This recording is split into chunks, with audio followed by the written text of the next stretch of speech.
नमस्कार प्यारे दोस्त, मैं राहुल पालीवाल आप सभी का स्वागत करता हूं आपके अपने परिवार रोजगार वृत्तंकित में। उम्मीद है आप सभी स्वस्थ मस्त और बहुत अच्छे होंगे। प्यारे साथी जल्दी से जुड़ जाएं और एक बार मुझे बता दें कि आप सब कैसे हैं ताकि मैं इस क्लास को शुरू करूं। बताइए जल्दी से।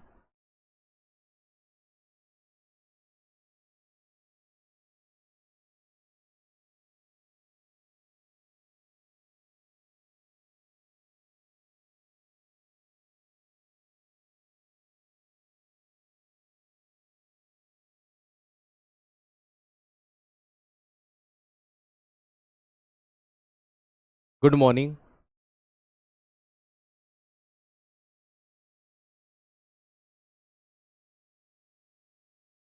Good morning. नमस्ते।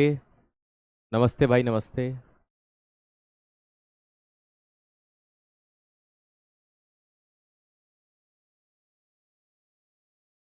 चलो।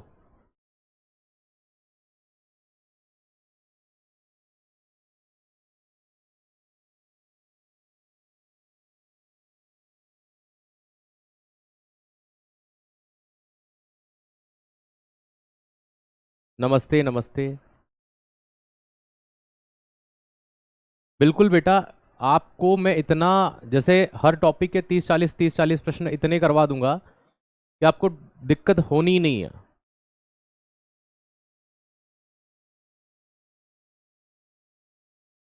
बिल्कुल बिल्कुल, किसी प्रकार की कोई समस्या आपको आएगी ही नहीं।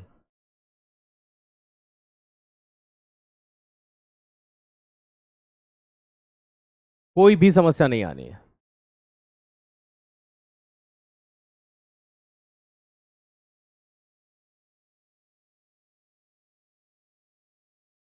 चलो पढ़ना शुरू करते हैं। अब हम लोग लगभग 70 एमसीक्यू करेंगे इसमें। कल के कुछ एमसीक्यू बाकी रह गए थे, बहुत बातें हो गई हमारी आपस में, है ना भाई। निम्न में से कौन सी प्राथमिक बैटरी नहीं है? डेनियल सेल प्राइमरी होती है, अल्कलाइन बैटरी प्राइमरी होती है, लिथियम आयरन बैटरी यूज है ना, रीयूजेबल होती है, ये सेकेंडरी होगी। ड्राई बैटरियां हमारी कैसी होती है? प्राइमरी होती है। ये आपने दिया है ना। अब जवाब देने की कोशिश करिएगा। चलो बातें हो गई हमारी बहुत सारी। अभी बेच लिया है तो साइंस का हो सकता है, बिल्कुल हो सकता है। अभी आपकी एग्जाम डेट वगैरह कुछ भी नहीं है। आप शुरू से पढ़ना शुरू करिए, पहली क्लास से। पहली क्लास इसमें जो सबसे ऊपर है उसी से पढ़ना शुरू करिएगा, क्योंकि बेसिक कम मजबूत होता जाएगा। किसी इलेक्ट्रोड का मानक विभव किस पर निर्भर करता है? अगर मैं कहूं इलेक्ट्रोड है, इलेक्ट्रोड की सतह पर मानक विभव, विभव जो हो जाएगा वो किस पर निर्भर करता है? भाई सीधी सी बात है, डिपेंडेंसी पूछ रहा है वो। तो दाब पर, जल पर, इलेक्ट्रोड की सतह पर नहीं करता, टेम्परेचर, क्योंकि यही निर्धारित करेगा कि सेल किस तरह का नेचर रखेगा। विभव किस पर निर्भर करेगा? तो भैया याद रखिएगा वो मुख्य रूप से आपका टेम्परेचर पर। निम्न में से कौन सा युग्म रेडॉक्स अभिक्रिया? देखो रेडॉक्स अभिक्रिया वो होती है, मैंने आपको रिएक्शन पढ़ाई है, कि जिसमें अपचयन और दोस्त याद रखिएगा क्या होता है, ऑक्सीकरण, दोनों एक साथ होते हैं, उसे रेडॉक्स अभिक्रिया कहते हैं। ऐसा मैंने एक सेल पढ़ाया था आपको, याद करो। ऐसा मैंने आपको एक सेल पढ़ाया था जिसके अंदर मैंने ZnSO4 को लिया था और मैंने CuSO4 कॉपर सल्फेट को लिया था। और यहां पर प्यारे साथी क्या हुआ था? ऑक्सीडेशन भी हुआ था और अपचयन भी हुआ था। तो ऑक्सीडेशन और अपचयन जहां पर एक साथ हुआ था वो कौन सा था?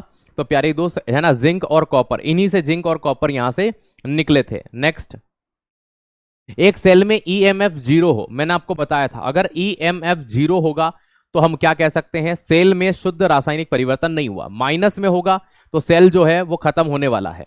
ठीक है, तो प्यारे दोस्त ये चीज ध्यान रखिएगा कि यहां पर सेल में किसी भी प्रकार का, ये मैं ऑलरेडी आपको पढ़ा चुका था, कोई भी परिवर्तन, सेल फुल्ली चार्ज्ड है। अगला हमारा आता है कि विद्युत अपघटन, इलेक्ट्रोलाइसिस की प्रक्रिया में कौन सी शक्ति का प्रयोग की जाती है? भाई रासायनिक शक्ति, ऊष्मा शक्ति, विद्युत शक्ति। अब देखो आप यहां पर दो चीजों में कंफ्यूज हो सकते हैं, है ना। एक काई में हो सकते हैं विद्युत में, और एक हो सकते हैं रासायनिक में। लेकिन थोड़ा सा समझे, विद्युत अपघटन जब भी होता है तो वो माना कि उसमें केमिकल चेंजेस होगा, कोई सेल है वो चार्ज हो रहा है, लेकिन ये किसके कारण हो रहा है? कि सर मेन तो विद्युत है, तो राइट आंसर क्या हो जाएगा? इलेक्ट्रिक पर। बिना विद्युत के आप ये परिवर्तन कर सकते थे क्या? या सर नहीं कर सकते, सिंपल सी बात है। अगला प्रश्न आता है गैल्वेनिकृत सेल। मैंने भैया गैल्वेनिक सेल का एग्जांपल मैंने आपको चीख चीख कर कहा था कि भाई ऐसा प्रश्न आता है, गैल्वेनिक सेल कौन होता है? गैल्वेनिक, डेनियल सेल को ही हम क्या कह रहे थे? गैल्वेनिक सेल कह रहे थे।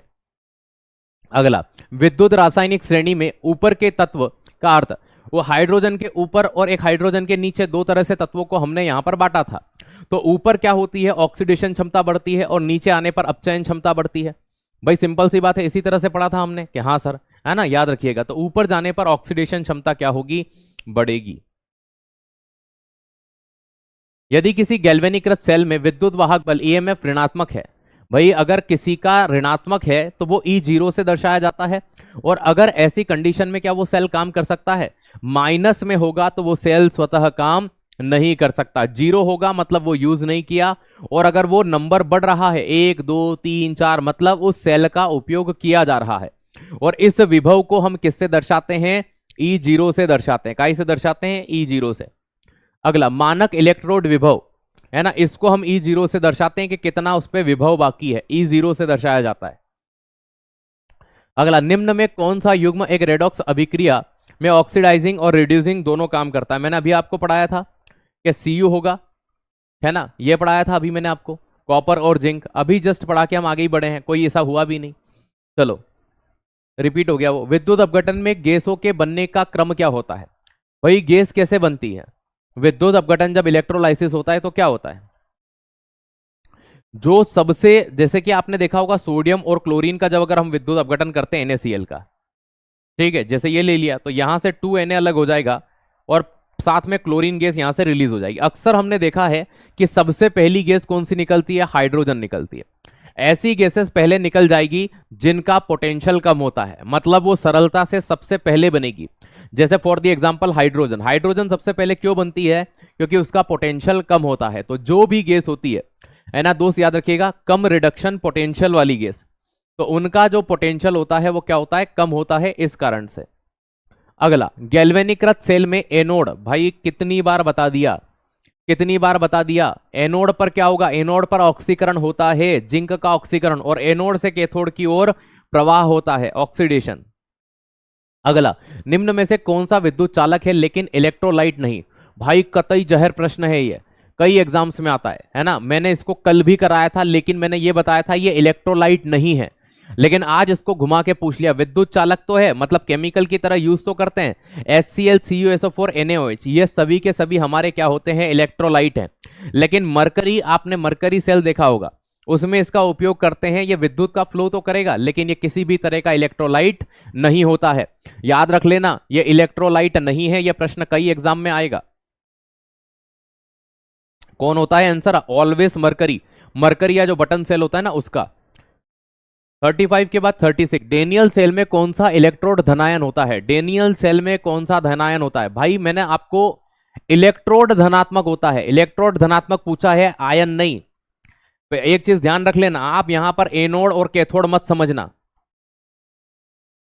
एनोड और कैथोड के चार्ज अलग अलग होते हैं। मैं आपको फिर कह रहा हूं, इलेक्ट्रोड पूछा है, इलेक्ट्रोड पूछा है, इलेक्ट्रोड, तो इलेक्ट्रोड अपोजिट होता है इनका, तो मतलब कि आंसर क्या हो जाएगा, कॉपर। क्या हो जाएगा, कॉपर, क्योंकि भाई साहब पॉजिटिव इलेक्ट्रोड पे कॉपर जाएगा, है ना, और नेगेटिव पर कौन जाएगा, जिंक जाएगा, है ना, लेकिन फ्लो एनोड से कैथोड की ओर होगा। निम्न में से कौन सा विद्युत चालक है लेकिन इलेक्ट्रोलाइट, ये मरकरी हो जाएगा वापिस, ये तो अभी हमने पढ़ लिया था। गैल्वेनिक सेल में एनोड पर कौन सी क्रिया होती है। यह प्रश्न ना सबसे ज्यादा रिपीटेड है इस टॉपिक का, सबसे ज्यादा।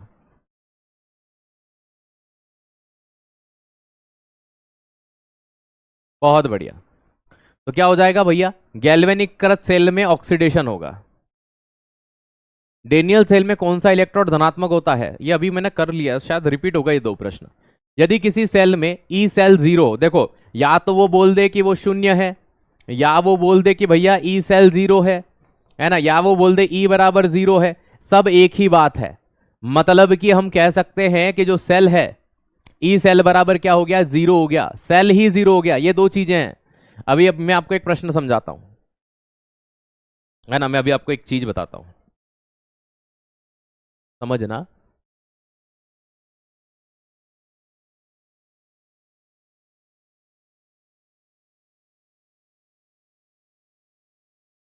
ये मैं इसलिए ले रहा हूं ताकि आपको समझा पाऊं।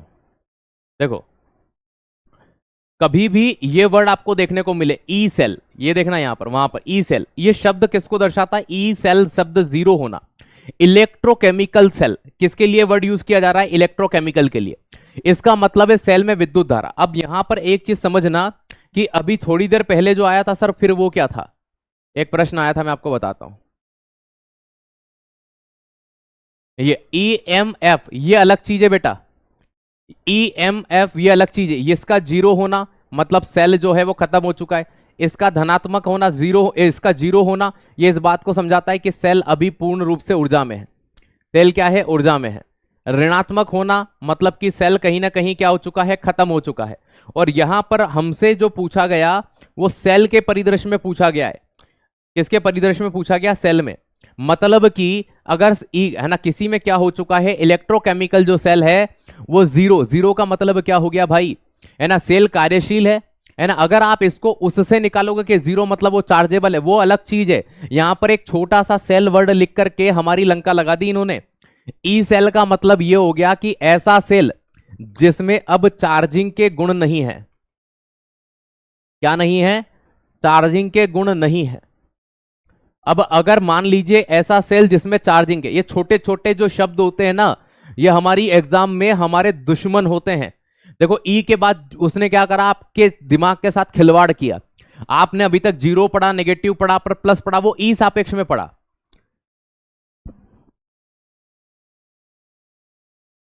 वो ई के सापेक्ष में पढ़ा। लेकिन यहां ई सेल पूछा है। मैंने अभी आपको यहां पर बताया कि ई सेल जो होता है, देखो ई सेल का मतलब इलेक्ट्रोकेमिकल सेल। इसका मतलब सेल में विद्युत धारा का प्रवाह शून्य है या सेल पूरी तरह डिस्चार्ज हो गया है, अब कोई रासायनिक क्रिया नहीं होगी। इसका मतलब क्या हो चुका है? इसका मतलब हो चुका है कि वो सेल अभी डेड है। आप बोलते हो ना मेरा मोबाइल डेड हो गया है यार, है ना, बोलते हैं ना मेरा मोबाइल डेड हो गया है, डिस्चार्ज हो गया है। तो या तो वो बोल देंगे कि सेल डेड है, या फिर वो क्या बोल देंगे? डिस्चार्ज। ठीक है। आपने ये वर्ड अक्सर अपने मोबाइल फोन के लिए यूज करते हो कि नहीं करते हो? मुझे कमेंट में बताओ। आप ये यूज करते हो ना, मेरा सेल मोबाइल डेड हो चुका है ना? ये बोलते हो ना यार रिमोट के सेल डेड हो चुके हैं। ठीक है। ये वर्ड आपने अक्सर यूज किए होंगे न जानते हुए भी कि हाँ सर बात तो सही है आपकी, यूज तो किए हमने।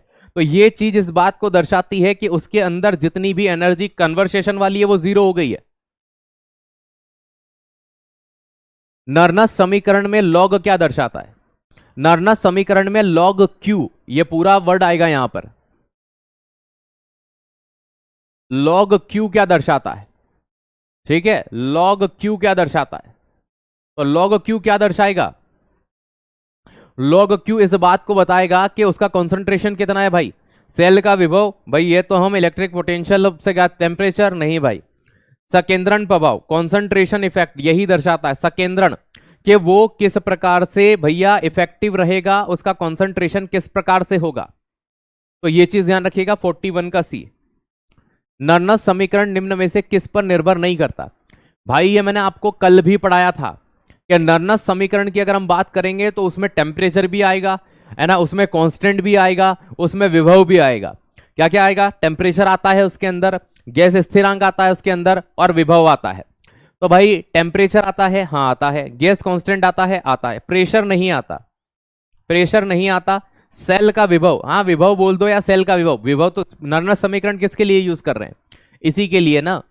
चलो, है ना, निम्न में से कौन सी बैटरी रिचार्जेबल नहीं है? लेड एसिड की बैटरी रिचार्जेबल होती है, निकल कैडमियम की बैटरी रिचार्जेबल होती है, अल्कलाइन बैटरी जो छोटी छोटी बैटरियां आती है ये रिचार्जेबल नहीं होती, है ना, ये प्राइमरी बैटरी है ना। लिथियम आयरन की बैटरी हम यूज कर सकते हैं, कार में, वाहन में इसका उपयोग होता है। 43 के बाद 44, एक फेराडे में कितने कुलाम होते हैं? कल हमने पढ़ा था, उसमें आंसर था 96,500। कितना था? 96,500। अब देखो 96,500 की हमने बात करी थी, लगभग मैंने आपको बोला था कि हमने इसको 486, वैसे कितना पढ़ाया है मैंने? 486, लेकिन यहां पर 486 भी नहीं दिया।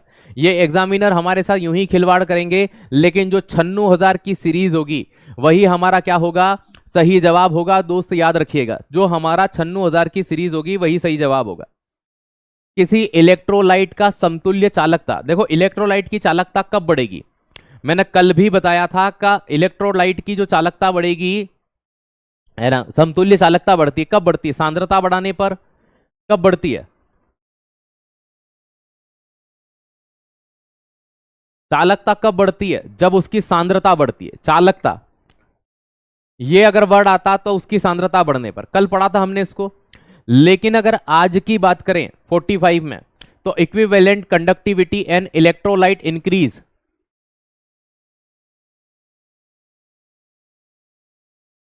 देखो मैं आपको समझाता हूं, मैंने कल भी इस चीज को पढ़ाया था, है ना। ये मुझे बार बार यहां इसलिए आना पड़ रहा है क्योंकि मैं वहां एक्सप्लेन करूंगा, आपको समझ में नहीं आएगा।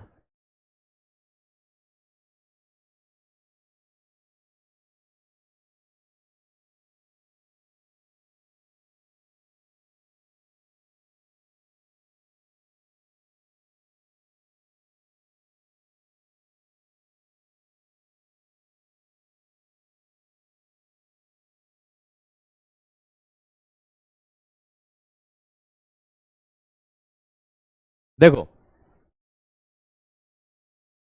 इलेक्ट्रोलाइट की चालकता का मतलब विद्युत धारा का फ्लो होना। चालकता को प्रभावित कौन करता है? देखो, आयन की सांद्रता। विलयन में आयन की सांद्रता जितनी अधिक होगी, चालकता उतनी ही अधिक होगी। आयनिक गति, तापमान, तापमान बढ़ाने पर चालकता बढ़ती है। तापमान बढ़ाने पर चालकता। कल का प्रश्न अलग था, मैं यही चीज समझा रहा था आपको कि इन्होंने बढ़ा के बढ़ती है पूछा है। देखो यहां पर इस दोनों पॉइंट को पढ़ना। आयन की सांद्रता जितनी अधिक होती है, चालकता उतनी अधिक होती है। तो चालकता किस पर निर्भर करती है? कल मैंने यह प्रश्न पढ़ाया था। मुझे पता था इसमें आप गलती करोगे, इसलिए मैंने इस वर्ड को यहां खोला है कि चालकता, है ना, किस पर निर्भर करती है इलेक्ट्रोलाइट की? तो सांद्रता पर निर्भर करती है। अगर सांद्रता ज्यादा होगी तो चालकता ज्यादा होगी। कल यह प्रश्न था। आज प्रश्न यहां से आया है टेम्परेचर से। देखो पढ़ना इसको। तापमान बढ़ने पर चालकता बढ़ती है क्योंकि तापमान बढ़ने से आयन की गति बढ़ जाती है। दो अलग अलग प्रश्न थे। अगर आपने यहां पर भी जवाब सांद्रता लगा दिया है, मतलब कल वाले प्रश्न में और आज वाले प्रश्न में आप अंतर नहीं कर पाए हैं। तो कल वाला जो प्रश्न था वहां यह था कि किसी इलेक्ट्रोलाइट की चालकता किस पर निर्भर करती है? तो निर्भर करती है सांद्रता पर। और यह कह रहा है बढ़ेगी कब? तो यहां पर देखो, मैंने पहले चालकता का मतलब बताया, मैंने सिर्फ इतने पे ही अंडरलाइन करी थी कि चालकता सांद्रता पर निर्भर करती है। लेकिन यह कब बढ़ेगी? जब टेम्परेचर बढ़ेगा, ताप बढ़ेगा। तो भाई साहब, दो अलग चीज है। चालकता किस पर निर्भर करती है? तो निर्भर करती है सांद्रता पर, है ना भाई। किस से बढ़ती है? तो तापमान बढ़ने पर चालकता बढ़ेगी। ठीक है। अरे भाई साहब, the equivalent conductivity and electrolyte increase लिखा तो है यहां, इंग्लिश में भी। इंग्लिश में भी लिखा तो है। इलेक्ट्रोलाइट इंग्लिश वर्ड ही तो है। चालकता का मतलब कंडक्टिविटी, ये लिखा है यहां। ठीक है। तो जब भी उसका कॉन्सेंट्रेशन बढ़ेगा तो उसकी जो कंडक्टिविटी होती है वो ज्यादा होती है। तो कंडक्टिविटी डिपेंड ऑन, याद रखिएगा, concentration. But conductivity increase then also increase of temperature. तापमान बढ़ने पर ही चालकता बढ़ेगी। समझ गए कि नहीं समझे? समझ गए तो यस भैया लिखो। इंग्लिश में लिखा है बेटा, पढ़ ले इंग्लिश में। जो नहीं समझ में आए वो वर्ड लिख दिया करो, सर इंग्लिश में ये बता दो। ठीक है। कोई चीज, मैं आपके डाउट क्लियर कर रहा हूं। मेरे को सिर्फ ये पढ़ा, मैंने सब पढ़ा रखा है, मुझे आगे बढ़ना है बस यहां से। लेकिन मैं आपको दो प्रश्नों में डिफरेंशिएशन कराता हूं, वहां भी इसमें हिंदी में बता दो, इसमें बता दो, इसमें भाई डिफरेंशिएशन बता रहा हूं मैं आपको। वो इसलिए खोला मैंने गूगल ताकि आपको वो लाइनें पढ़ा सकूं, क्योंकि कल क्या प्रश्न था, है ना। लेकिन आप उस चीज को ये समझ लेते हैं कि नहीं। मैं तो आप ही का डाउट क्लियर कर रहा हूं कि आप सभी ने ए जवाब दिया था उसका। इलेक्ट्रोलाइटिक सेल में विद्युत धारा के प्रवाह से कौन सी ऊर्जा प्राप्त होती है? भाई सीधी सी बात है, अगर आप किसी में विद्युत या इलेक्ट्रिसिटी को फ्लो करोगे सेल के अंदर, तो वो केमिकल एनर्जी में ही तो कन्वर्ट होगा, तो रासायनिक ऊर्जा। भाई हम किसी के अंदर अगर इलेक्ट्रिसिटी फ्लो करेंगे तो वो केमिकल एनर्जी में कन्वर्ट हो जाएगा, सिंपल सी बात। किसी सेल में ईएमएफ ज्यादा होना, मैंने ईएमएफ के बारे में आपको अभी भी 2-3 बार समझाया। ईएमएफ अधिक है तो उसका क्या निष्कर्ष निकाला जा सकता है? ईएमएफ का ज्यादा होना, ये किस चीज में? तो मान लीजिए कि किसी का ईएमएफ ज्यादा है ना, जैसे मान लीजिए ईएमएफ 4 आया, है ना, और अगर 0 होता, ये कम होता, और ये ईएमएफ क्या हो गया? ज्यादा हो गया। तो ज्यादा होने का मतलब है कि वो एक तरह से थोड़ा बहुत डिस्चार्ज है। क्या है? डिस्चार्ज है। तो इसका मतलब इसमें कम ऊर्जा है। कम ऊर्जा है तो ईएमएफ ज्यादा है, तो इससे हमें क्या चीज जानकारी मिलती है? ईएमएफ ज्यादा है, इससे हमें जानकारी मिलती है कि आप इसे चार्ज करिए साहब। और एनर्जी स्टोर करिए। क्या करिए? एनर्जी स्टोर करिए। इसको चार्ज करके इसमें क्या करिए? एनर्जी स्टोर करिए। निष्कर्ष ये निकलेगा, है ना, क्या निकलेगा? निष्कर्ष ये निकलेगा कि इसको चार्ज करिए। तो भाई सिंपल सी बात है, ईएमएफ की अधिकता, सेल स्थिर है, स्थिर तो 0 पे होगा, सेल में अधिक ऊर्जा परिवर्तन संभव है, यही चीज जानकारी निकलेगी। क्यों? क्योंकि आप ज्यादा से ज्यादा एनर्जी को उसमें स्टोर कर पाएंगे। सेल धीमा है, देखो धीमा तो भाई साहब वो जैसे ही 1 से 2 पे आ जाएगा, 2 से 3 पे, 3 से 4, जैसे इन्वर्टर जो होता है ना, उसमें जब तक एनर्जी होती है वो तब तक चलता है, धीमा हीमा कुछ नहीं होता। बहुत सारे बच्चे इसके साथ चले होंगे, धीमा होगा। तुझे क्या हो गया भाई? ठीक है, धीमे के साथ चले गए होंगे।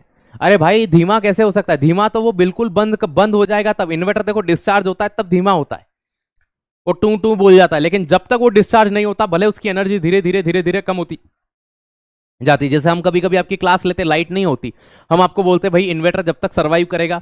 अब ऐसा थोड़ी इन्वर्टर ये कर देगा भाई साहब बिल्कुल डीम हो गया है, बोर्ड नहीं बना, हल्का हल्का कम चलने लगा है, उसकी एनर्जी एक साथ ही खत्म होगी। गैल्वेनिक सेल में बाहरी परिपथ में इलेक्ट्रॉन किस दिशा में बहते हैं? भाई साहब गैल्वेनाइजेशन में क्या कहूं, कितना ही बार आ जाएगा।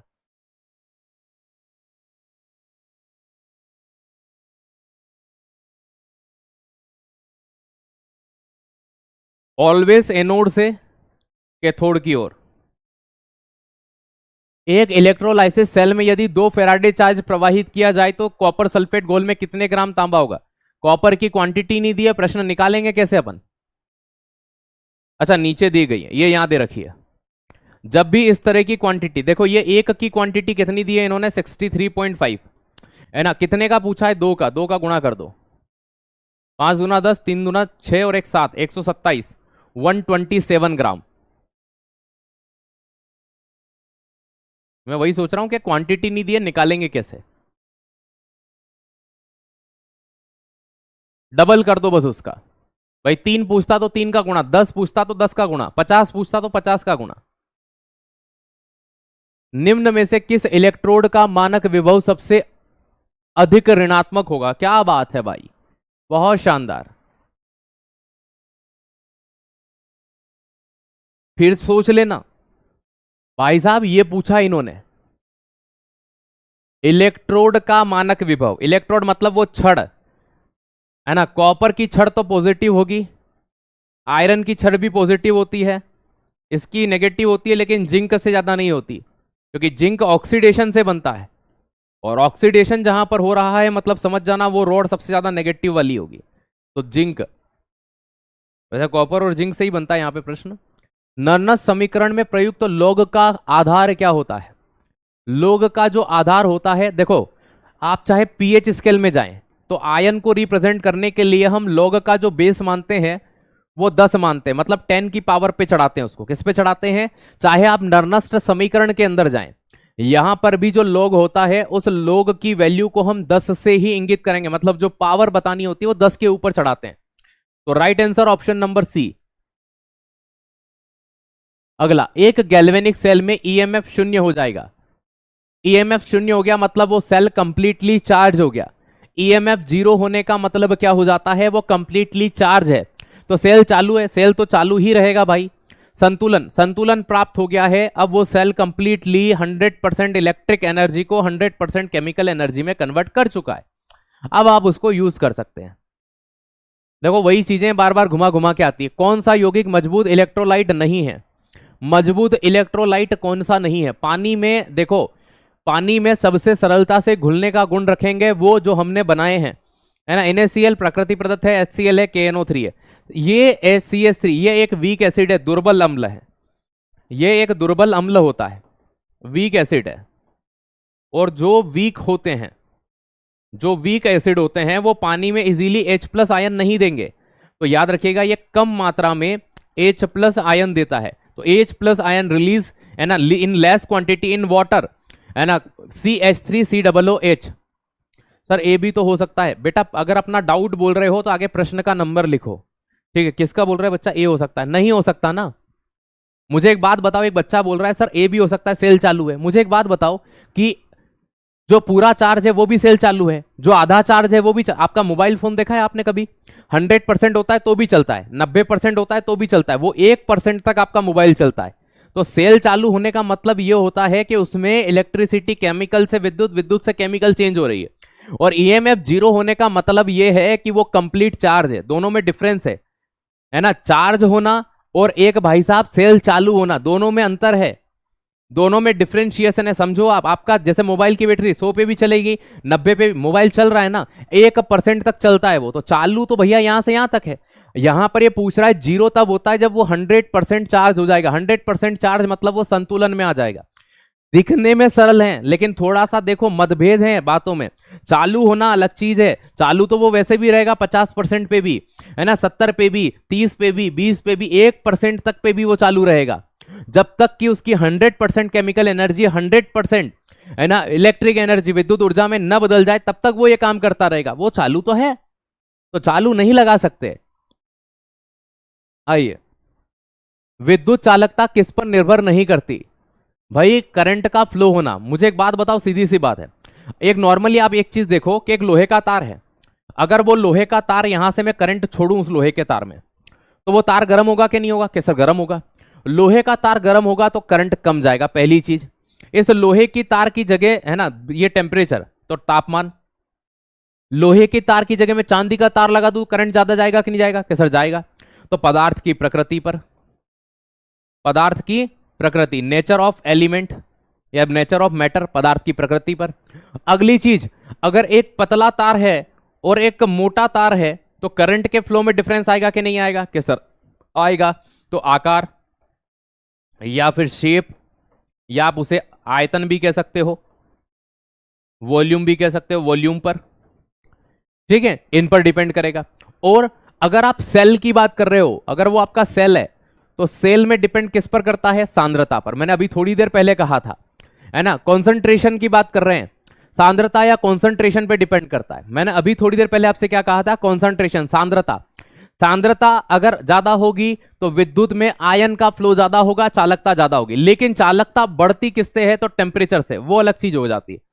तो यहां पर आयन का प्रकार, तापमान, सांद्रता, प्रेशर का कोई रोल नहीं है, दाब का कोई भी रोल नहीं है। अगला, निम्न में से कौन सा एक प्राइमरी सेल है? भाई nickel cadmium, Daniell cell, lead acid, lithium ion. अब सामने ही दिख रहा है आपको यार, इसमें तो भाई डेनियल सेल लगा, और क्या। किस विद्युत सेल में यदि तापमान बढ़ाया जाए तो ईएमएफ पर क्या? देखो, अब उल्टा पूछ लिया, अब उल्टा पूछ लिया है। पहले ये पूछा था कि ईएमएफ पे क्या प्रभाव पड़ता है। भाई ईएमएफ किससे बढ़ता है, पहले ये पूछा था, अब बोल दिया, है ना। पहले ये पूछा नहीं, सॉरी, विद्युत चालकता वाला प्रश्न था, माफ कीजिएगा, माफ कीजिएगा। विद्युत चालकता वाला प्रश्न था, ईएमएफ का नहीं था। अगर टेम्परेचर, सेल अगर गर्म हो रहा है, जैसे मोबाइल का फोन गर्म हो रहा है, तो उसकी चालकता क्या होती है? घटती है। माफ कीजिएगा, वो चालकता थी, ये अलग, दोनों अलग अलग पॉइंट है, मैंने इधर का उधर डाल दिया, घटेगा। ये शायद मैंने पहले करवाया था, कल समझाया था मुझे जहां तक याद है, बैटरी गर्म होना वगैरह वगैरह, है ना। यहां पे ऑप्शन नंबर ए आएगा 56 का। जब दो धातुओं को गैल्वेनिक सेल में जोड़ा जाता है तो कौन सा इलेक्ट्रोड बनेगा? अरे भाई, कई कतई जहर, मैंने इसकी रिएक्शन करके बताई थी आपको, बताओ कौन सा बनेगा? भाई एनोड पर जिंक होगा, कैथोड पर कॉपर होगा, एनोड से कैथोड की ओर फ्लो होगा।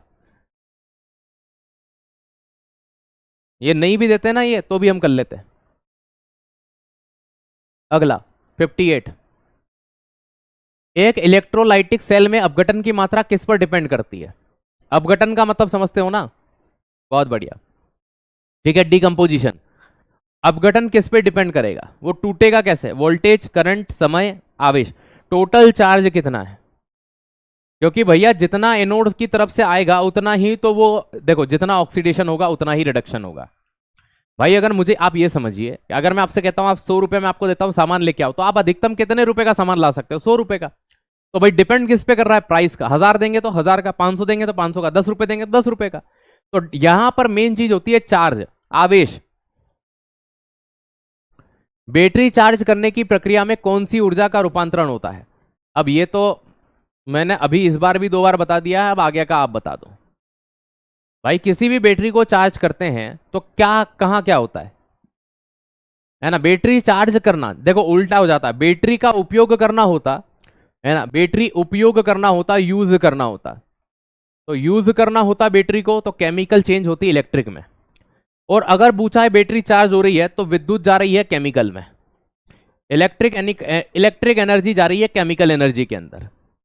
किस में जा रही है? इलेक्ट्रिक केमिकल के अंदर। किसी सेल की अधिकतम कार्य करने की क्षमता किस पर निर्भर करती है? बहुत बढ़िया। अधिकतम कार्य, देखो अलग चीज पूछी है उन्होंने, ये नहीं बोला कि सेल खराब हो रहा है, कार्य करने की क्षमता, वर्क पावर पूछा है। अब आप यहां तापमान मत ले लेना, तापमान कम होगा तो सर वो अच्छे से काम करेगी, नहीं करेगी। दो अलग अलग प्रकार की आपने बैटरियां ले ली, दोनों का टेम्परेचर आपने 20 डिग्री एक कांस्टेंट कर दिया, बताओ अब कौन अच्छी काम करेगी? तापमान तो स्थिर कर दिया। बात समझ में आई? तो यहां हर बैटरी की तुलना करनी पड़ेगी आपको। और ये कैसे होता है? मैंने आपको वो वोल्टेज पढ़ाए थे, कोई 1.2 पढ़ाया, कोई 1.5 पढ़ाया, कोई 0 पॉइंट में पढ़ाया, क्या सर पढ़ाए। तो वो जो सेल होते हैं ना, वो किस तरह से बने, उनके अंदर वो जो दो रोड लगी हुई थी ना, उन रोड पर, इन्हें क्या कहा जाता है? इलेक्ट्रोड की क्षमता, इलेक्ट्रोड कहा जाता है, इनकी क्षमता पर डिपेंड करता है वो।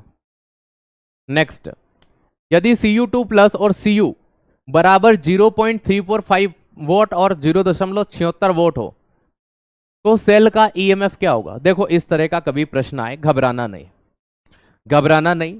ऑलवेज हमने पढ़ा है कि वो कहां से कहां जाता है? एनोड से कैथोड जाता है। कहां से कहां जाता है? एनोड से कैथोड जाता है। अब ऑब्वियसली बात है कि एक पॉजिटिव वाला होगा और एक नेगेटिव वाला होगा। एक इलेक्ट्रोड कौन सा था? पॉजिटिव वाला। कितना है भाई? प्लस का 0.34। ये कितना है? माइनस का 0.76 वोट। अब बच्चा यहां सबसे बड़ी गलती क्या करता है पता है आपको? सबसे बड़ी वो गलती क्या करता है? वो गलती ये करता है कि वो इन चीजों में ये चीज ऑब्जर्व कर लेता है कि एक प्लस का है एक माइनस का है तो माइनस होगा, और छह में से चार जाएगा तो यहां पर भैया 2 बच जाएगा, और 7 में से 3 जाएगा 4 बच जाएगा, 0.42 माइनस का आ जाएगा। ठीक है, तो ना तो ये आएगा, फिर वो सोच लेता चलो माइनस का नहीं आएगा तो 0.42 प्लस का आ जाएगा, तो ये भी नहीं आएगा, ये भी नहीं आएगा। ऐसी कंडीशन में हमेशा एक चीज ऑब्जर्व करना, एनोड अगर ज्यादा पावर का होगा नेगेटिव में तो आंसर ऑलवेज पॉजिटिव में आएगा। अगर आपका, याद रखिएगा, ये जिंक है, ये एनोड साइड में है, तो एनोड का जो इलेक्ट्रोलाइट है भाई, ये नेगेटिव चार्ज इलेक्ट्रॉन पे है, अगर ये इससे ज्यादा पावर का है तो आंसर ऑलवेज पॉजिटिव में आएगा। पहली चीज तो ये है। और दूसरा, यहां पर आयन एनोड से कैथोड की ओर जाएंगे तो वो एक दूसरे को काटने नहीं जा रहे हैं, वो विद्युत पैदा करेंगे। तो एनोड से कैथोड की ओर आयन जाते हैं तो जुड़ते हैं। मैंने आपको बताया था कि कॉपर 2 इलेक्ट्रॉन लेकर के अपने ऊपर से चार्ज को हटा देता है, याद करो। जिंक अपने अंदर से 2 इलेक्ट्रॉन निकालता है, उसका ऑक्सीडेशन एनोड के ऊपर होता है। अब यहां पे क्या होगा? ये जुड़ेंगे, 6 और 4 10, 7 और 3 10 और 1 11, 2 के बाद डेसिमल लगा दो, 1.10 वॉट।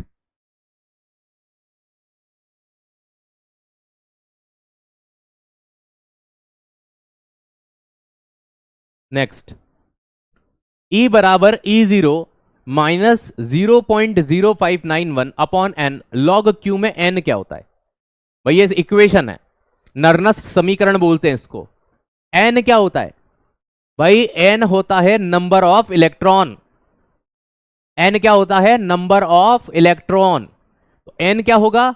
नंबर ऑफ इलेक्ट्रॉन होगा। क्या होगा? Number of electron.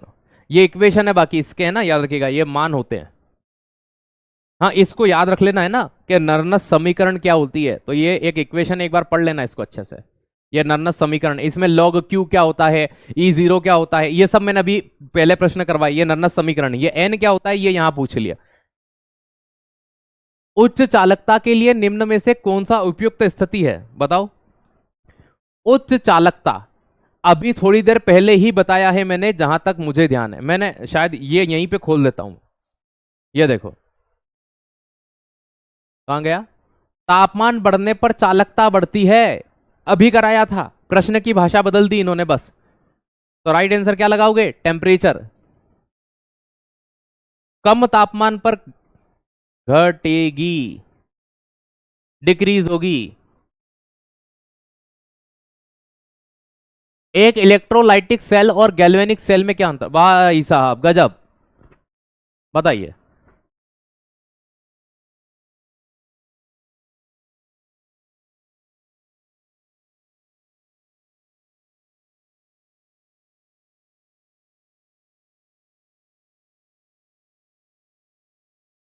देखो दोनों स्वतः चलते हैं तो भैया ये डिफरेंस नहीं हुआ, दोनों में गुण होता है। दोनों ऊर्जा उत्पन्न करते हैं इसीलिए तो सेल बनाए गए, ये तो डिफरेंस नहीं हुआ, डिफरेंस बी और सी में से होगा। गैल्वेनिक सेल में ऊर्जा उत्पन्न होती है, इलेक्ट्रोलाइटिक सेल स्वतः, इलेक्ट्रोलाइटिक सेल स्वतः नहीं चलता भैया, उसमें आयन वगैरह हमको ऊर्जा देनी पड़ती है। इलेक्ट्रोलाइटिक जो सेल होते हैं वो स्वतः नहीं चलते, उनमें विद्युत धारा प्रवाह करानी पड़ती है। चलिएगा, कह रहा लो उच्च चालकता, बेटा चालकता हाई बोला ना, हाई कंडक्टिविटी, हाई कंडक्टिविटी का मतलब ज्यादा होता है।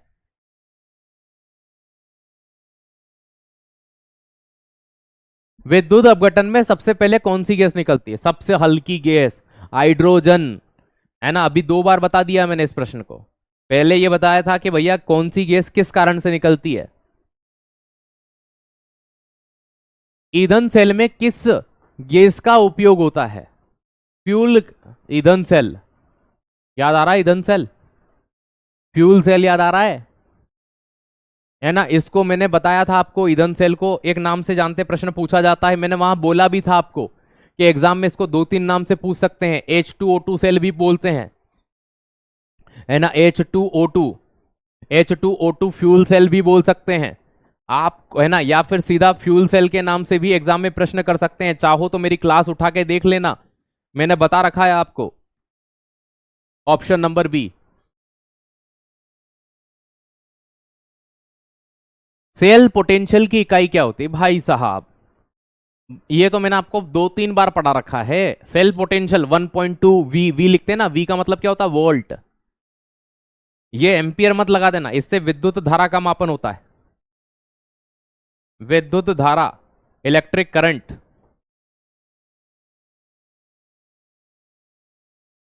ठीक है, ओम प्रतिरोध का मात्रक होता है, रेजिस्टेंस का मात्रक होता है, कूलाम्ब आवेश, चार्ज का मात्रक क्या होता है? कूलाम्ब होता है। विद्युत रसायन में प्रयुक्त क्यू का अर्थ क्या होता है? भाई हमने लॉग क्यू पढ़ा है, याद हो आपको तो लॉग क्यू, क्यू का मतलब क्या होता है? भाजक का अनुपात, है ना, कल भी पढ़ाया था इसको मैंने, फ्रैक्शन रेशो। बस कल ये पूछा था कि नर्नस समीकरण में क्यू का लॉग के साथ आई क्यू का मतलब क्या होता है। आज बदल दिया इन्होंने, विद्युत रसायन बोल दिया। भाई विद्युत रसायन में ही नर्नस समीकरण आता है। कॉपर सल्फेट के घोल में प्लेटिंग के लिए किस धातु का उपयोग किया जाता है? क्या बात है, इलेक्ट्रोप्लोट प्लेटिंग बोलते हैं। CuSO4 है, कॉपर सल्फेट, एक ऐसा डब्बा बनाया था हमने, ठीक है, एक इधर ऐसा डब्बा बनाया था और इसको लवण सेतु से जोड़ दिया था। इधर CuSO4 था, इधर ZnSO4 था, ठीक है, इधर एक छड़ थी, इधर एक छड़ थी। ये बोल रहे हैं ये छड़ किसकी बनी होती है? तो इस पे कॉपर आ जाएगा, इस पर Zn आ जाएगा और बीच में ये लवण सेतु हो जाएगा। तो भाई साहब Cu होगा, क्या होगा? Cu होगा। चलो, निम्न में से तकनीक विद्युत रसायन, इलेक्ट्रोकेमिकल, गैल्वेनाइजेशन, धातु की परत चढ़ाना, पढ़ाया है मैंने उदाहरण में। प्लास्टिक मोल्ड, भाई प्लास्टिक को तो गर्म करके आकार दे दो यार, ठीक है। फिर विद्युत refining, electro refining, electro refining धातुओं को साफ करने की प्रक्रिया होती है। ये बैटरी चार्जिंग, ये सभी होता है, लेकिन ये नहीं होता। चलो 70 प्रश्न करवाए मैंने इस टॉपिक के, कितने करवाए? 70 प्रश्न। मजा आया कि नहीं आया? इन 70 प्रश्नों को करने में मजा आया कि नहीं आया? कमेंट में बताओ जल्दी से।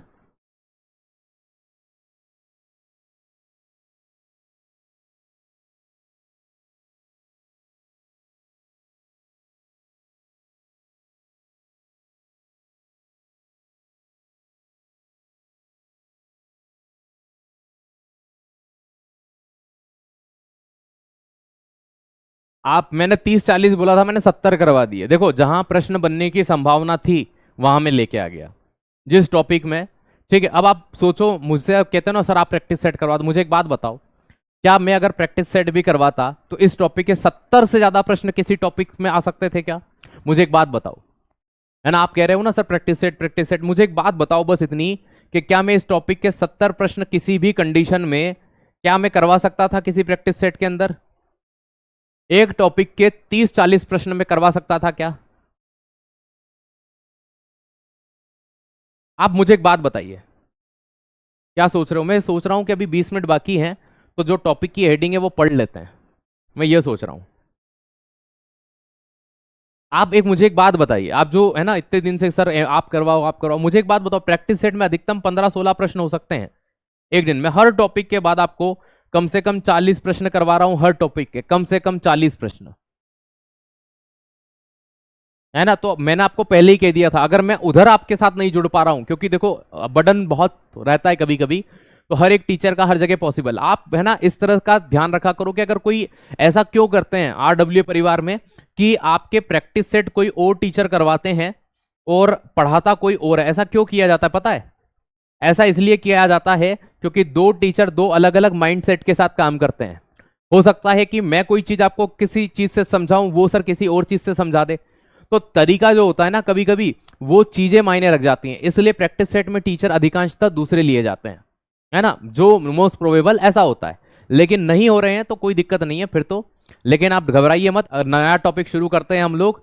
हम पढ़ेंगे अब यहां से क्या, अब ये मत बोल देना कल पढ़ेंगे, क्यों? क्योंकि कल हो सकता है मैं आपकी क्लास नहीं ले पाऊं, है ना? क्योंकि मुझे घर जाना है, कुछ इमरजेंसी है, मैं आज शाम को निकल जाऊंगा, ठीक है? या फिर सुबह मॉर्निंग अर्ली मॉर्निंग निकल जाऊंगा। तो भाई इस कारण से कल मैं आपकी क्लास नहीं ले पाऊंगा, मैं इसी में बोल रहा हूं, परसों आपकी क्लास हो जाएगी। तो हम पढ़ लेते हैं आज H2HCl, पहले H2SO4, है ना, और HCl के बारे में। बाकी देखो दोस्त, एक टॉपिक आपका यहां से और बन रहा है, मैं आपको बताता हूं।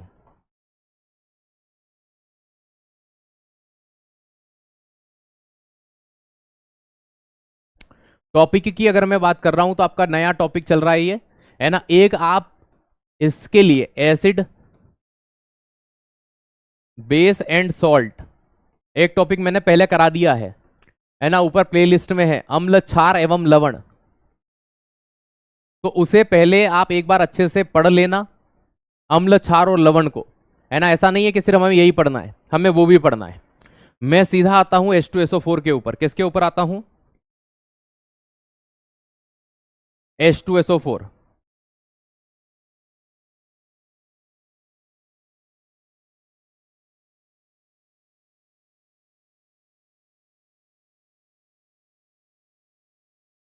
सल्फ्यूरिक एसिड को ही क्या कहा जाता है? H2SO4 कहा जाता है।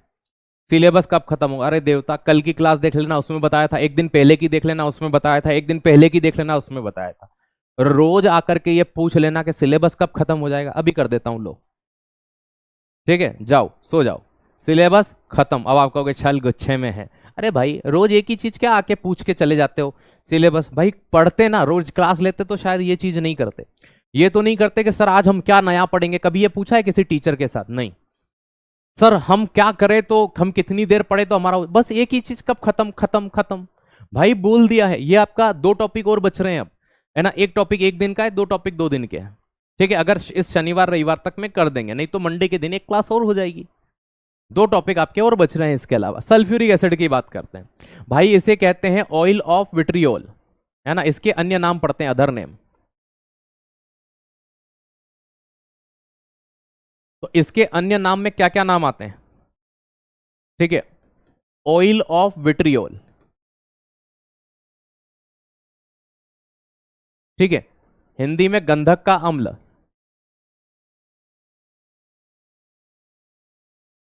या फिर सल्फर एसिड।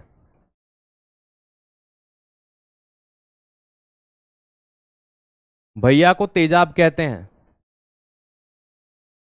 भैया को फैक ऑयल कहते हैं, भैया को बैटरी एसिड कहते हैं।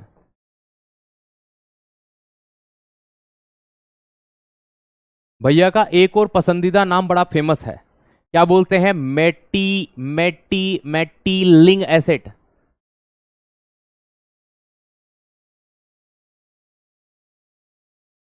क्या कहते हैं? मेटिलिंग एसिड कहते हैं। ये सब इसी के नाम है, किसके? सल्फर के, ठीक है?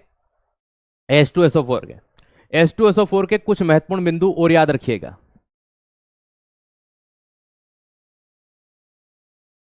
पहला, इसका गलनांक, मेल्टिंग पॉइंट कितना होता है?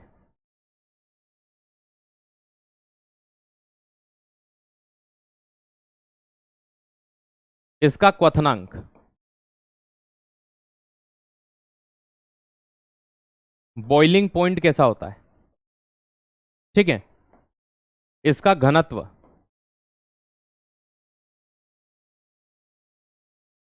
डेंसिटी कितनी होती है,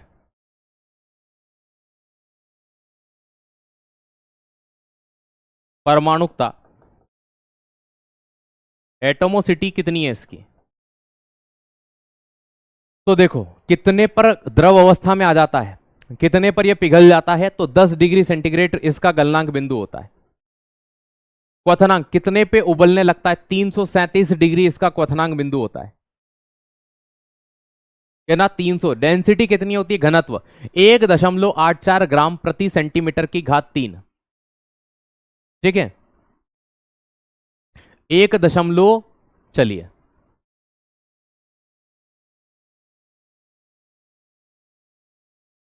मैंने आज से AWTPO के दिसंबर तक हो जाएगा, अरे 100% हो जाएगा, क्यों नहीं होगा, दिसंबर कहाँ है, आराम से होगा, 100% होगा, 100% होगा, कोई दिक्कत नहीं। 1.84 है ना, ग्राम सेंटीमीटर की घात 3।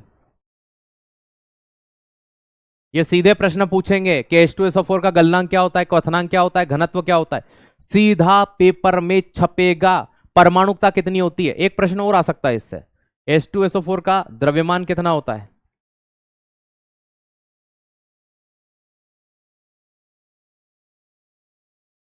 मास या वेट कितना होता है, द्रव्यमान बोल दे, वेट बोल दे, भार बोल दे, कोई अंतर नहीं है, 98.079, 079, 98.079 ग्राम पर मोल होगा, ठीक है। परमाणुकता देखो कितने टोटल, 4 ऑक्सीजन, 1 सल्फर, 5, 2 हाइड्रोजन, 7, ठीक है।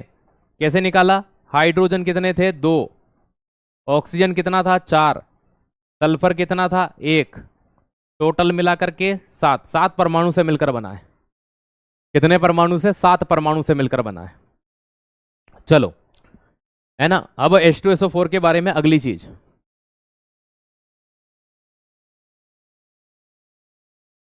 संरचना कैसी होती है इसकी, स्ट्रक्चर। तो 2 तरह के प्रश्न बनते हैं यहां से, एक आता look like diamond,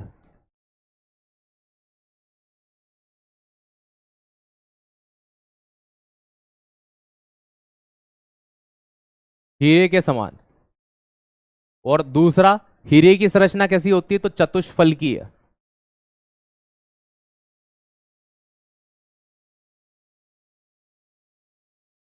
tetrahedral,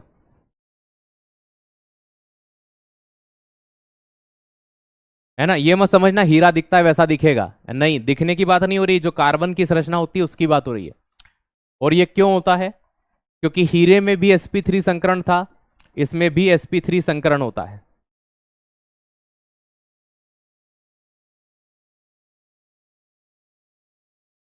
hybridisation, इसके कारण से ऐसा होता है, हाइब्रिडाइजेशन के कारण, संकरण के कारण। अब अगर मैं इस सल्फ्यूरिक एसिड की क्रिया, ठीक है, अगर मैं इस सल्फ्यूरिक एसिड की क्रिया कुछ के साथ कराऊंगा तो क्या होगा, जैसे, ठीक है, H2SO4 से रिलेटेड कुछ पॉइंट्स पढ़ते हैं। पहला, अगर मैं सल्फ्यूरिक एसिड की क्रिया, H2SO4 की क्रिया किसके साथ करा दूं, भाई CaCO3, है ना, लाइम के साथ करा दूं। अब एग्जामिनर आपको यह नहीं बोलेगा कि वो कैल्शियम कार्बोनेट के साथ क्रिया करा रहा है,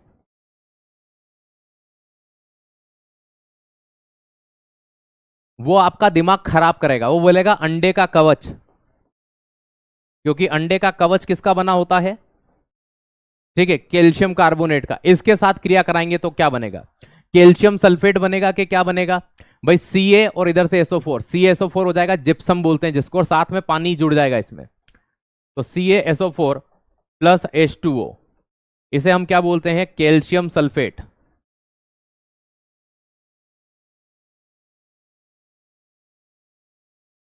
या नॉर्मली हम बोलते हैं जिप्सम।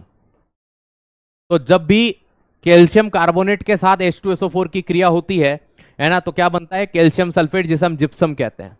एज इट इज ये पूछ सकते हैं कि बताइए, है ना, मैंने अभी एक पॉइंट आपको और पढ़ाया था, कभी याद हो तो, H2SO4 जो बैटरी होती है, भाई मैंने बताया था बैटरी एसिड होता ही है, तो बैटरी एसिड में, बैटरी एसिड जो होता है H2SO4, इसमें H2SO4 करता क्या है, क्या काम है ये? तो भैया मैंने इसको पहले भी पढ़ाया है आपको, एज अ इलेक्ट्रोलाइट, विद्युत अपघट्य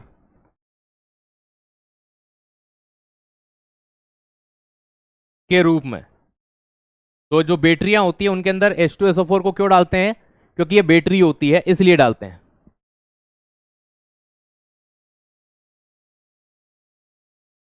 अरे बेटा दीपक हो जाएगा, पढ़ना आपको पड़ेगा मन और तसल्ली के साथ, बिल्कुल 100% हो जाएगा, ठीक है, कॉपी पेस्ट मत करो। चलो, 2 के बाद 3, अभी मैंने इसकी कैल्शियम कार्बोनेट से, अब मैं चूने के पानी से क्रिया करा दूं तो क्या करेगा ये, H2SO4 की क्रिया CaOH ट्वाइस से करा दी, कैल्शियम हाइड्रोक्साइड से करा दी, चूने का पानी, ये एग्जाम में प्रश्न बहुत आता है, ठीक है,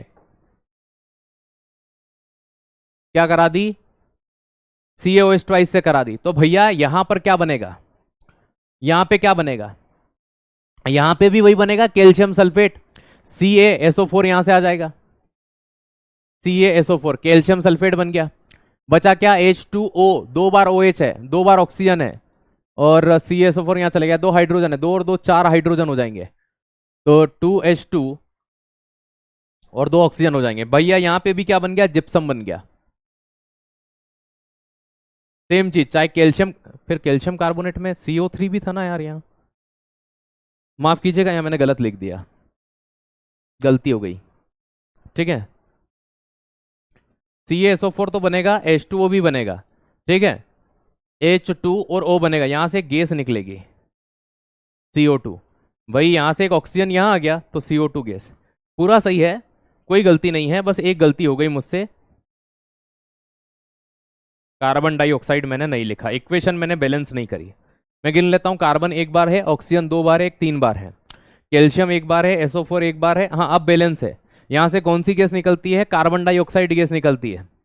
जब भी हम H2SO4 की क्रिया कैल्शियम कार्बोनेट के साथ कराते हैं तो वहां पर, है ना, जिप्सम के साथ में एक गैस निकलती है CO2, कौन सी गैस निकलती है, CO2 गैस निकलती है, ठीक है।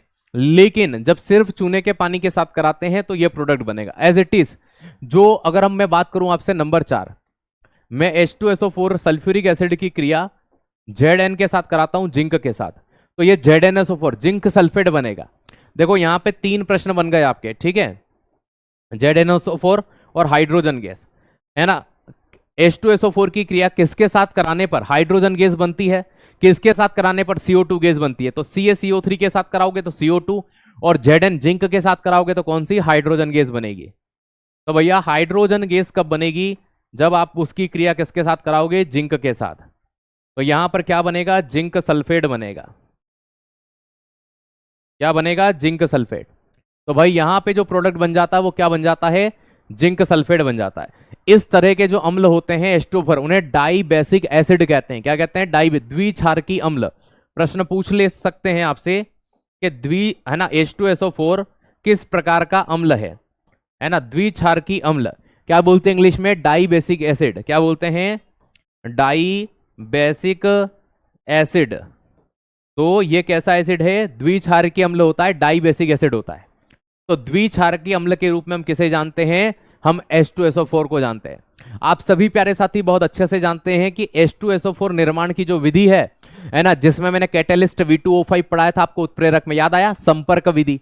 तो H2SO4 के निर्माण की सबसे फेमस विधि कौन सी है, संपर्क विधि। कौन सी फेमस विधि है, संपर्क विधि है, भूलना नहीं साथी, है ना। इसे क्या बोलते हैं, एक नाम और है, संस्पर्श, है ना, वही होता है ये भी, संस्पर्श विधि, है ना। इंग्लिश में आप इसे क्या कहते हैं, इंग्लिश में प्यारे दोस्त आप कहते हैं संपर्क, कॉन्ट्रैक्ट, है ना, क्या बोलते हैं, कॉन्टैक्ट, कॉन्टैक्ट मेथड। तो ये जो मेथड होता है कॉन्टैक्ट मेथड, बड़े पैमाने पर यूज किया जाता है, संपर्क विधि बड़े पैमाने पर उपयोग में लाई जाती है। अब ये क्या करती है, सल्फर डाइऑक्साइड का निर्माण करने के लिए जानी जाती है। तो इसमें 3 स्टेज होती है, फर्स्ट स्टेज, सेकंड स्टेज और थर्ड स्टेज। तीसरी स्टेज में जाकर के हमारा सल्फ्यूरिक एसिड बनता है। पहले पॉइंट की अगर मैं आपसे बात करूं, पहला बिंदु जो होता है कि पहले बिंदु में क्या होता है, तो प्रोडक्शन ऑफ, है ना, प्रोडक्शन ऑफ SO2 क्या होगा, प्रोडक्शन ऑफ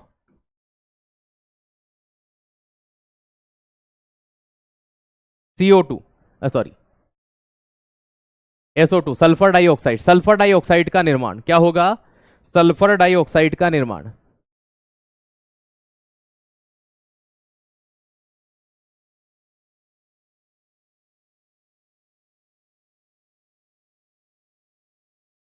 और दूसरी वाली में होगा oxidation of SO2 to SO3।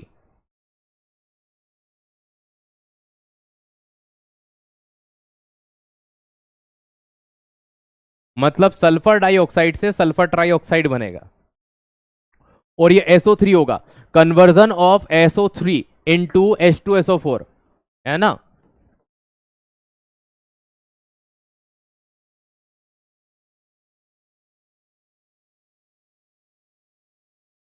Conversion of SO3 to H2SO4 sulphuric acid. तो भैया ये 3 आपकी मेन प्रोसेस होती है इसके अंदर। तो सबसे पहले सल्फर को क्या करते हैं, बर्न करते हैं, जलाते हैं। सल्फर को जलाने पर या बर्न करने पर, तो सल्फर किसकी प्रेजेंस में जलाया जाएगा, ऑक्सीजन। तो भैया इसको क्या कर रहे हैं, बर्न। बर्न मतलब जलाना। तो ये क्या बनाएगा, SO2 सल्फर डाइऑक्साइड। ये गैस होती है, इस गैस को इकट्ठा किया जाता है ना प्यारे, क्या किया जाता है, इसको इकट्ठा किया जाता है। अब ये 2SO2 क्या होता है, 2SO2, है ना, इसकी क्रिया, सल्फर डाइऑक्साइड के मॉलिक्यूल लिए हमने, इसकी क्रिया हम फिर ऑक्सीजन के साथ कराते हैं।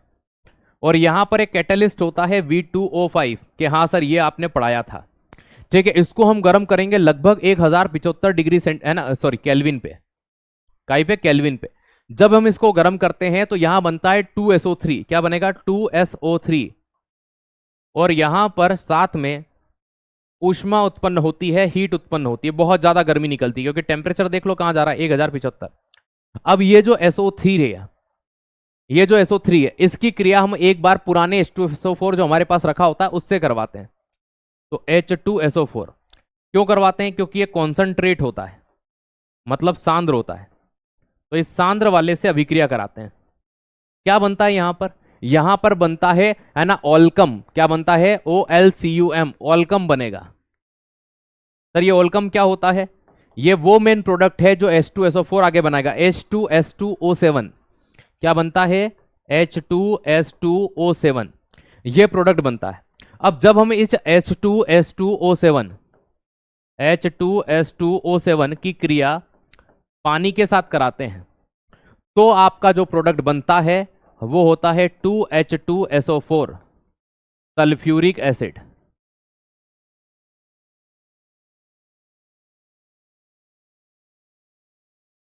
ये मेथड है। आज के लिए इतना ही, बाकी का कल करेंगे, मतलब परसों करेंगे। कल मैं आपकी क्लास नहीं लूंगा, ठीक है, परसों करेंगे, क्योंकि मुझे अनिवार्य काम से निकलना है। तो उम्मीद है मैंने आपको पहले ही एक दिन पहले इन्फॉर्म कर दिया है। परसों आपकी क्लास होगी, कल गुरुवार है, नहीं होगी। शुक्र शनि को भी मैं क्लास लूंगा, ठीक है, शनि को भी आपकी क्लास होगी। कभी ऐसा होगा तो शनि को भी क्लास ले लेंगे।